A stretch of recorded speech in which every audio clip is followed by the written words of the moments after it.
आज माझ्याकडे एक 2 महिन्यांची प्रेग्नंट असलेली माझी पेशंट आली होती आणि तिचं म्हणणं होतं की मॅडम माझी एक मैत्रीणसुद्धा प्रेग्नंट आहे, तिला 3 महिने झालेत आणि तिला तर खूप चक्कर येत आहेत, खूप उलट्या होत आहेत आणि मला काहीच त्रास होत नाही आहे. तर असं कसं, म्हणजे माझी प्रेग्नन्सी तर बरोबर आहे ना, चांगली आहे ना.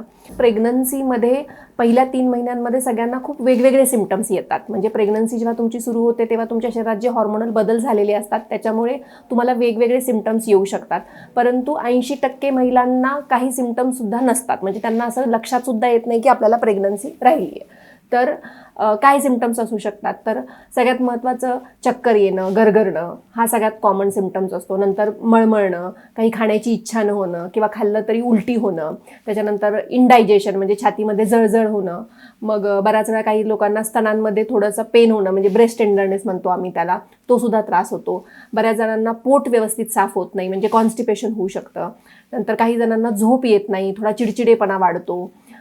बऱ्याच जणांना काय होतं की गर्भाशयाची साईज वाढलेली असते आणि गर्भाशय हा लगेच आपली जी मागे ब्लॅडर असतं, मूत्राशय असतो, त्याच्यावरती प्रेस करतो आणि त्याच्यामुळे तुम्हाला वारंवार लघवीला जाणं, म्हणजे लघवी रोखून ठेवता न येणं, हे असे वेगवेगळे सिम्पटम्स तुम्हाला पहिल्या 3 महिन्यांमध्ये दिसू शकतात. याच्यातले 1-2 सिम्पटम्स असू शकतात, काही काहींना बऱ्यापैकी भरपूर सिम्पटम्स येतात आणि काहींना काहीच सिम्पटम्स असू शकत नाहीत. तर ह्या सगळ्या गोष्टी नॉर्मल आहेत.